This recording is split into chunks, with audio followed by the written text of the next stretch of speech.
मेरे सभी दोस्तों को मेरा नमस्कार। दोस्तों, आज इंडिया के अंदर अगर सबसे ज़्यादा जहाँ पर बिजनेस अपॉर्चुनिटीज़ और स्टार्टअप्स का एक तरह से अपॉर्चुनिटीज़ आ रही है, अगर मैं दो सेगमेंट को अगर मैं बोलूँ, सेक्टर्स को बोलूँ, तो उसमें सबसे पहला है आर्टिफिशियल इंटेलिजेंस एआई, जिस पर मैंने काफ़ी वीडियोस बनाए। और चंद्रयान 3 की जो सक्सेस के बाद एक नई कहना चाहिए नया सेक्टर, इनफैक्ट वो काफ़ी उसमें पहले से भी बहुत सारी ऐसी अपॉर्चुनिटीज़ थी। बट आज की डेट में अगर प्रिफर्ड स्टार्टअप के लिए अगर कोई स्पेस है तो वो आपका स्पेस रिसर्च है, जहाँ पर बहुत सारे ऐसे प्रोस्पेक्ट हैं। मैं वन बाय वन इस वीडियो में काफ़ी कवर करूँगा, एंड दोनों जो चाहे आर्टिफिशियल इंटेलिजेंस ही हो या स्पेस रिसर्च हो, एक दूसरे से इंटरलिंक है, क्योंकि आज की डेट में जितना भी ऑटोमेशन हो रहा है, जितना भी रिसर्च हो रहा है, वो कहीं ना कहीं मैनुअल से हटकर वो एआई के प्लेटफॉर्म में चला गया। तो एआई का बहुत ज़्यादा इंपॉर्टेंस है। और इवन स्पेस इंडस्ट्रीज़ में जनरली होता क्या था स्पेस इंडस्ट्री में कि मोस्टली मतलब not only from India, but अगर ग्लोब को भी अगर देखें तो वो गवर्नमेंट के थ्रू होता था, जिसमें ज़्यादातर जो स्पेस रिसर्च सेंटर हैं जनरली या तो वो इस तरीके की चीज़ों में इन्वॉल्व रहते थे। और इसके अलावा जो उनकी मिलिट्रीज होती थी, बिकॉज इसका जो स्पेस रिसर्च का जो मेजर ऑब्जेक्टिव है वो स्पेस का डिफेंस में भी, बिकॉज जिस तरीके से न्यूक्लियर वीपन हो, चाहे और भी जिस तरीके से सैटेलाइट बनाई गई थी, उनका यही था कि वो अपने आप को एक तरह से सिक्योर करके और किस तरीके से वो वॉर की सिचुएशन में अपने आप को प्रोटेक्ट करके और वो कर सकते हैं। तो जनरली गवर्नमेंट के अंदर दो ही ऐसे सेक्टर थे, research centre and DRDOs. Defence generally इसमें होता था, बट अभी कुछ विगत सालों में जिस तरीके से एलन मस्क ने जो उनकी कंपनी है स्पेस पे बहुत ज़्यादा उन्होंने किया, और उनका जो एक तरह से ड्रीम है कि आने वाले समय में वो मंगल ग्रह पर या चंद्रमा में इस तरीके के प्रोस्पेक्ट वो देखेंगे और वहाँ पर कॉलोनीज या सोसाइटीज़ को डेवलप करेंगे। तो जिस तरीके से प्राइवेट सेक्टर में अभी बहुत ज़्यादा एक तरह से बूम सा आया हुआ है, और बहुत सारे जो नए बेसिकली इंजीनियर्स या बीटेक या जो भी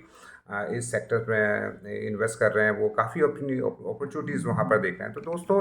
स्पेस के अंदर अगर अपन देखें तो मेजरली यहाँ पर इंजीनियर्स की डिमांड होती है। बहुत सारे ऐसे कोर्सेज हैं, यूनिवर्सिटीज़ हैं जो अभी इन्होंने, बिकॉज ये एक तरह से नया ही है, क्योंकि हमने सुना होगा इलेक्ट्रिकल, मैकेनिकल, सिविल इंजीनियरिंग और एक कॉमन है, बट स्पेस के अंदर इतना ज़्यादा स्पेशलाइजेशन हुआ था नहीं। बट बहुत सारे ऐसे इंस्टीट्यूट हैं, बहुत सारी ऐसी यूनिवर्सिटीज़ हैं जिन्होंने इंजीनियर्स पे स्पेस से रिलेटेड बीटेक और बी की डिग्री भी प्रोवाइड कर रहे हैं। दूसरा इस क्योंकि ये एजुकेशन में भी ज़्यादा इस पर बहुत सारा कंटेंट अवेलेबल नहीं है, तो इस पर बहुत सारे ऐसे एजुकेशन रिलेटेड बहुत सारे, इनफैक्ट यूट्यूब पे जैसे मैं आपको डिस्क्राइब कर रहा हूँ, तो ऑब्वियसली मैं भी कहीं ना कहीं उसका रिसर्च या कहीं ना कहीं उसकी पढ़ के फिर मैं आप लोगों को डिस्क्राइब कर रहा हूँ। तो सिमिलरली एजुकेशन के अंदर बहुत सारे प्रोस्पेक्ट हैं। इसमें अगर हम देखें तो सबसे पहले जो स्पेस एयरक्राफ्ट होता है, तो उसको किस तरीके से उसका स्ट्रक्चर करना है, जिसमें मैकेनिकल हो चाहे इंस्ट्रूमेंटल्स के इंजीनियर्स हो, उनकी बहुत ज़्यादा डिमांड होती है। इसके अलावा जो एप्लीकेशन है, बिकॉज मैंने जैसे बोला स्टार्टिंग में कि एआई हो, उसका सबसे ज़्यादा है, बिकॉज कोई भी चीज़ हो जब तक उसको माइक्रो चिप लेवल पे प्रोग्रामिंग या जब तक उसकी एप्लीकेशन को हम नहीं डेवलप करेंगे, जो भी उसमें इंटेलिजेंट डिवाइसेस लगाएं, तो उसमें जो प्रोग्रामिंग करनी है, जो उसमें लॉजिक को इन्बिल्ड करना है, उस लेवल पे बहुत ज़्यादा प्रॉस्पेक्ट होते हैं। एजुकेशन जैसे मैंने बोला कि अपने आप में एक बहुत बड़ा एक सेक्टर है इसके अंदर, जिसमें प्रॉस्पेक्ट होंगे। इसके अलावा इसमें बहुत सारे ऐसे जैसे जब हम सेटेलाइट को लॉन्च करते हैं, तो लॉन्चिंग से रिलेटेड जिस तरीके के मैकेनिज्म होती है, जिस तरीके से फ्यूल का कंजम्पशन और ये सारी को मेजर किया करता है, वो अपने आप में एक बहुत बड़ा बेसिकली इस सेक्टर का एक पार्ट है। तो ये मैंने तीन चार जो चाहे स्पेस क्राफ्ट को डेवलप करने का हो, जिसमें सारे इंजीनियरिंग कोर के लोग इन्वॉल्व होते हैं, चाहे उसमें प्रोग्रामिंग से रिलेटेड, एप्लीकेशन से रिलेटेड जो भी आईटी इंजीनियर्स या कंप्यूटर साइंस के होते हैं, उन लोगों का डिमांड हो, जिस तरीके से उसका लॉन्चिंग करना है उससे रिलेटेड है। तो ये बेसिकली बहुत सारे ऐसे स्ट्रीम्स हैं जहाँ पर इसमें आने वाले समय में बहुत ज़्यादा अपॉर्चुनिटी होंगी। जैसे मैंने आपको ये बोला कि गवर्नमेंट के अलावा जिस तरीके से अभी इंडिया के अंदर भी आप देखो तो 20-25 ऐसे स्ट्रॉन्ग छोटी कंपनीज या स्टार्टअप्स हैं, बेसिकली इसमें ह्यूज इन्वेस्ट कर रहे हैं, और अभी आज की डेट में उनको काफ़ी प्राइवेट सेक्टर से भी फंडिंग मिल रही है, एंड गवर्नमेंट भी इस पर अभी, बिकॉज कोई भी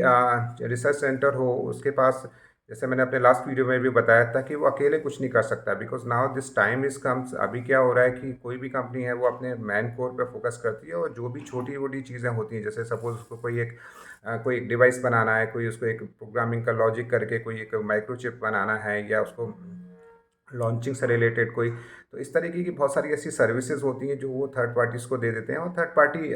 उन सारी चीज़ों को एग्जीक्यूट करते हैं। बिकॉज़ ये जो स्पेस रिसर्च सेंटर है वो 2 तरीके से बहुत ही कॉन्फिडेंशियल है, एक तो डिफेंस पॉइंट ऑफ व्यू से और दूसरा जो भी रिसर्च आती है, जैसे अभी नासा ने बहुत डीप लेवल पर कर रखी है, लेकिन आप अब देखें तो पब्लिकली उसकी बहुत सारी ऐसी कम न्यूज़ हैं जो उन्होंने ओपन की। सिमिलरली इसरो जो भी हो, चाहे रसिया हो, वो एक लेवल तक ही उसको ओपन करते हैं बिकॉज़ वो एक उनका रिसर्च का सब्जेक्ट होता है। तो इसमें जितनी भी हायरिंग होती है वो एक, आप ये नहीं कहेंगे कि एक लार्ज स्केल पे या आप एक तरह से बम्पर हायरिंग आप देखेंगे। इसमें क्वालिटी और स्किल्ड जो इंजीनियर्स होते हैं वही लगते हैं। दूसरा, इनका अगर मैं बोलूँ जाऊँ कि पोर्टल के प्लेटफॉर्म में, तो आप सोचो कि इसका कोई ऐसे मास लेवल पे कुछ न्यूज़पेपर है और उसमें नौकरी पे नहीं आ सकता। हो सकता है लिंक्डइन पे आपके प्रोफाइल जाएँ, कुछ इनकी गवर्नमेंट जैसे इनके टेस्ट या इस तरीके के एग्ज़ाम्स हों, वहाँ पर इनकी हायरिंग हो, तो इस तरीके से इनकी इनके थ्रू आप जो भी इंजीनियर्स हैं, बिकॉज़ ये जो सेक्टर है पूरा वो इंजीनियर्स के लिए है। बिकॉज़ इंजीनियर्स की, चाहे वो डिप्लोमा होल्डर हों, चाहे वो डिग्री होल्डर हैं, उनकी इसमें बहुत ज़्यादा डिमांड आने लगी। तो आज के टाइम में अगर सबसे ज़्यादा जो मैं बोलूँ इंडिया के अंदर स्पेशली एंड वर्ल्ड में तो चल ही रहा है, स्पेस को लेके बहुत ज़्यादा रिसर्च चल रहा है और इसमें भी बहुत ज़्यादा है। अगर मैं बोलूँ तो अर्थ का है, या अर्थ के अंदर ही किस तरीके से स्ट्रक्चर है, कैसे वहाँ पर बहुत सा इन्वायरमेंट रिलेटेड बहुत सारे इशूज़ आ रहे हैं। इसके अलावा अगर मैं मून को बोलूँ, चंद्रमा को, तो वहाँ पर बहुत ज़्यादा प्रॉस्पेक्ट देखे जा रहे हैं। अभी बहुत सारे ऐसे सैटेलाइट या अपकमिंग ऐसे लॉन्चेस होने वाले हैं जो मंगल ग्रह पे डिस्कवरी कर रहे हैं। बहुत सारे ऐसे हैं जो सूर्य की तरफ लॉन्च हो रहे हैं और उनको एक तरह से रिसर्च कर रहे हैं। ब्रह्मांड का पूरा अंतरिक्ष में जो रहता है वो बहुत सारे ऐसे लॉन्च होते ही रहते हैं। तो बहुत सारा ऐसा इसमें एरियाज़ है, एक नया सब्जेक्ट है, नया एरा है। और आप सभी लोगों को, अगर आपको लगता है कि ये मेरे वीडियोज़ यूज़फुल होते हैं, तो प्लीज़ इसको लाइक एंड सब्सक्राइब करो, जिससे मैं आने वाले समय में इसमें और स्टडी करके इससे रिलेटेड जो भी यूज़फुल वीडियो आप लोगों को देता रहूँ। मुझसे जुड़े रहने के लिए आप सभी लोगों का धन्यवाद। जय हिंद, जय भारत।